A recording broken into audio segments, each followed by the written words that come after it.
नमस्कार. आज मी तुम्हाला चटपटीत अशी मटारची रेसिपी दाखवते. बऱ्याच वेळा मटार आल्यापासून आम्ही घरात करून खाल्ली, तर म्हटलं तुमच्यासाठी पण करूया. खूप छान मस्त रेसिपी आहे आणि चटपटीत आहे. त्याच्यासाठी मी इथं काय केलं आहे, हे ओले मटारच आहेत. ते मटार मी एक शिट्टी करून घेतली फक्त.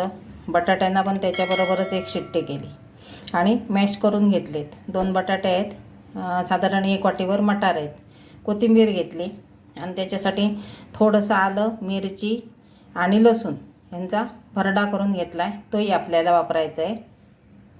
ह्याच्यामध्ये मी हळद टाकते, साधारण अर्धा चमचा धना जिरा पावडर ही भाजलेली आहे. हा जो खरडा केला आहे तो चवीनुसार टाका तुमच्या. ह्याने खूप मस्त चव येते. त्याच्यात चवीनुसार मीठ टाकूया. पाव चमचा मी चाट मसाला टाकते. चटपटीतपणा खूप छान येतो मस्त. मोठा 1 चमचा तांदळाचं पीठ. त्यानंतर 2 चमचे बेसन टाकते मी. 1 वाटी गव्हाचं पीठ घेतलं आहे, तर आता मी अर्धी वाटीत टाकते आणि हे मिक्स करून घ्यायचं आणि त्याच्यात जसं बसेल ना तसं टाकायचं. आणि पिठाचं प्रमाण कमीच पाहिजे, तेव्हा छान लागते आपली ही रेसिपी. हे आता मिक्स करून घ्यायचं. लागेल तसं थोडंसं पाणी वापरायचं आहे. आणि ह्याच्यामध्ये तुम्ही लाल मिरची पूड पण टाकू शकता. त्यानंतर चिली फ्लेक्स ते पण टाकू शकता, त्याने पण खूप छान लागतं. पण मी मिरची, लसूण आणि आलं हा खरडा भरपूर टाकला आहे, त्यामुळे बाकी मी कशाचा वापर केला नाही. अगदी कमी मसाल्यांमध्ये हे बनवते मी. आणि पीठ आहे ते कमी प्रमाणात टाकून बनवलं तर मटार, बटाटा आहे त्याचा स्वाद छान येतो, त्याची चव छान येते. आता अगदी थोडं पाणी घेऊन आपल्याला हे मळायचं. म्हणजे मी ह्याच्यात फक्त अर्धी वाटी गव्हाचं पीठ टाकलं आहे असं समजा. अजून आता मी ह्याच्यामध्ये पीठ नाही टाकणार आहे. आता हे पाणी घेऊन आपण भिजूया. आता थोडं थोडं पाणी घेऊन मिक्स करायचं आहे. जास्त खूप घट्ट नाही किंवा सैल नाही असं ठेवायचं आहे आपल्याला. बघा, एवढंच मला 2 चमचे पाणी लागलं. आता अजून पाण्याचा वापर आपल्याला करायचा नाही. आता अजून पाणी टाकलं तर ते सैल होऊन जाईल. आणि आता थोडंसं तेलाचा हात लावून आपल्याला अगदी 5 मिनिटासाठी ठेवून द्यायचं बाजूला. तोपर्यंत तेल तापतंय आपलं, तोपर्यंत तेलाचा हात लावून घेऊया याला. फक्त 2 चमचे घेतलं आहे मी पाणी बघा, नाही तर बटाटा येतो पातळ होईल.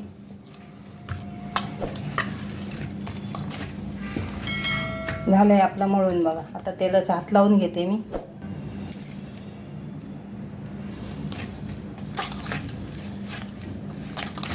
थोडं चांगलं असं मळून घेऊया.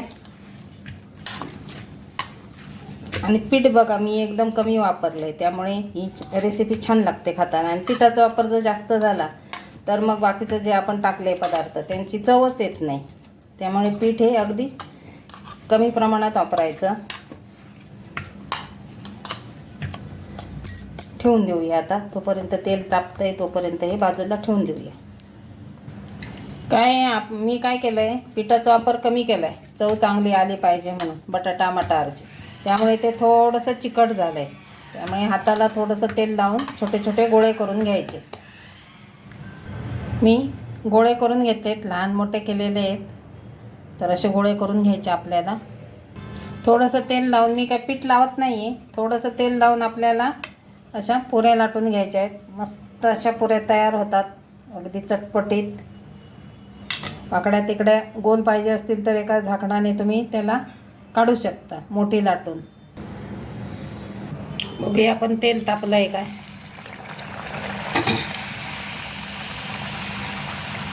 मस्त अशी फुगली बघा. आणि त्याच्यात बटाटा आपला जास्त आहे, त्यामुळे जास्त तळायची नाही आहे. एवढी झाली का काढून घ्यायची. बटाटा कमी असेल, पीठ जास्त असेल तर मग ते जळत नाही. याच्यामध्ये आपण बटाटा मटार बरोबरीच आहे आणि पीठ कमी आहे, त्यामुळे मस्त अशी चव येते त्याला. म्हणून मी पिठाचा वापर कमी केला आहे. आणि ह्या पुऱ्या ना फुगल्या नाही तरी मस्त लागतात. म्हणजे फुगलीच पाहिजे असं नाही, चपटी जरी आली तरी मस्त अगदी चव येते त्याला.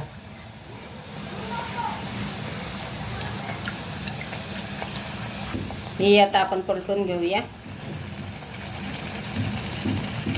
तर अशी आपल्या मटारच्या पुऱ्या तयार झाल्या आहेत. चव पण खूप छान आली. आवडली तर लाईक शेअर नक्की करा आणि चॅनलवर नवीन असतील त्यांनी सबस्क्राईब करा. बघा कशा मस्त अगदी फुगत आहेत. बघा आपली झटपट रेसिपी झाली. आणि ह्या पुऱ्या जास्त वेळ फुगलेल्या राहत नाही, थोडा वेळ फुगलेल्या राहतात, नंतर चपट्या होऊन जातात.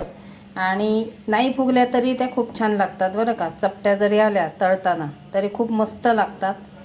कारण काय आहे, आपण रोज रोज भाजी चपाती खातच असतो. मुलांना जसं आपण करून दिलं तर पोटभरीचं पण होतं आणि चांगलं पण आहे आपल्या शरीरासाठी. असं काय वाईट नाही. ज्यांना तळलेलं नाही खायचं आहे त्यांच्यासाठी नाही आहे, पण जे तळलेले खातात पदार्थ त्यांच्यासाठी आहे. खूप मस्त अगदी चटपटीत पुरी तयार होते. याच्यावर कुठलंही तुम्ही लिंबू लोणचं पाहिजे असेल तर, नाहीतर चहाबरोबर एकदम मस्त लागतात. तर ह्या पुऱ्या नक्की ट्राय करा. आवडल्या तर लाईक शेअर करा आणि चॅनलवर नवीन असतील त्यांनी सबस्क्राईब करा.